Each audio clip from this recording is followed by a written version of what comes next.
Expect to hit a certain level of quality on all of those games, the level of quality that PlayStation players expect, the level of quality that PlayStation players, level of quality that PlayStation players expect.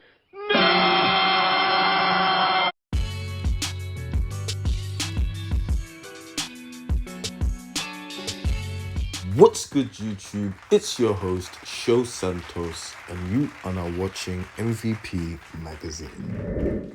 Now, when Indiana Jones was released by Bethesda last year, it turned out to be one of the Xbox's biggest games. And besides games like Hi-Fi Rush and Starfield, Indiana Jones has definitely been one of the bright spots for the Xbox this generation, with some people actually referring to it as the Xbox's Uncharted.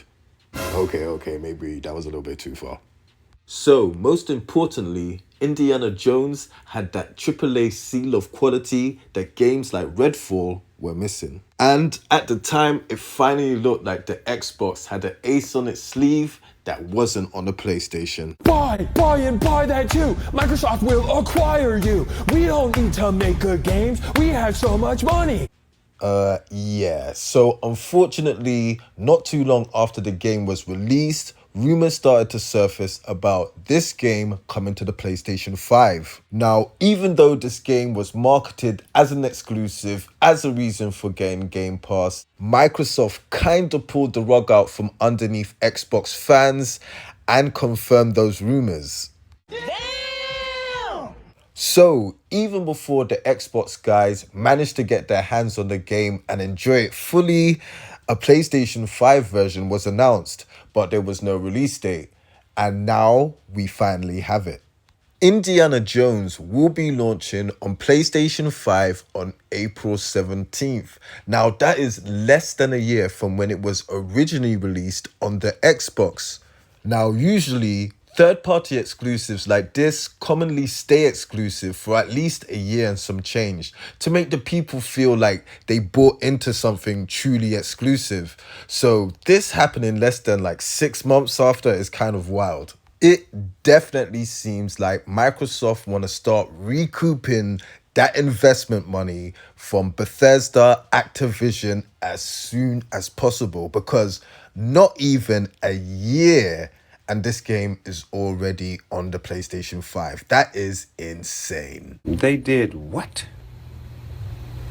So, for all my gamers who really pay attention to the industry, who really keep an eye on Twitter, gaming news and other happenings and insider leaks and all that good stuff, you probably expected or were a little bit suspicious of this game going multi-platform at some point.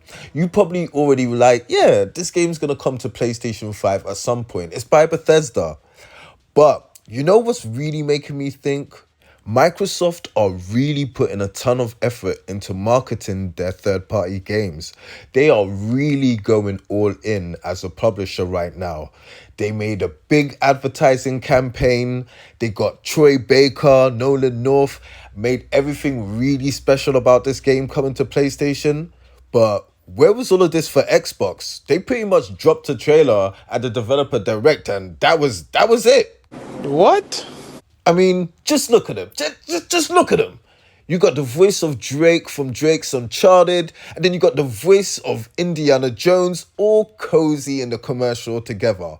Where was something like this for Xbox? There's no reason for me to put a ring fence around any game and say this game will not go to a place that it would find players, where it would have business success for us. Our strategy is to allow our games to be available. Game Pass is an important component of playing the games on our platform.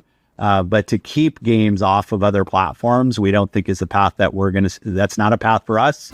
It doesn't work for us. What we're doing now, we think really enables us to build the best platform for the world's best games. Why you always lying? Oh my God. Now, if you pay close attention to the trailer, you will see that this game will even be PlayStation 5 Pro enhanced, meaning they are going to try and take full advantage of the system. And if Assassin's Creed Shadows is anything to, bear a comparison to, the game should look phenomenal. Now, why this is really interesting is that it could potentially, and it should realistically look better than the Xbox Series X version. And if that is the case, then what is the point having an Xbox? Like, seriously, if Microsoft are making games for the competitive system and putting more effort into them, that is just gonna look wild. Like, that's just gonna look crazy. What is going to be the actual merit of buying a Microsoft console? Like, seriously, think about it. Potentially, the game could be looking and running better on the opposition's console. That makes literally no sense whatsoever. So, that being said, if you're a PlayStation fanboy and you was hating on this game while it was on Xbox and now you're excited about it, dude, you are a crumb bum. I'm just going to keep it all the way 100.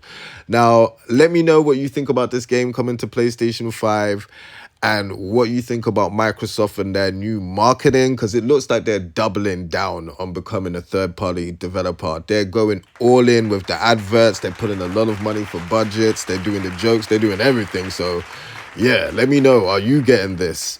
Sayonara.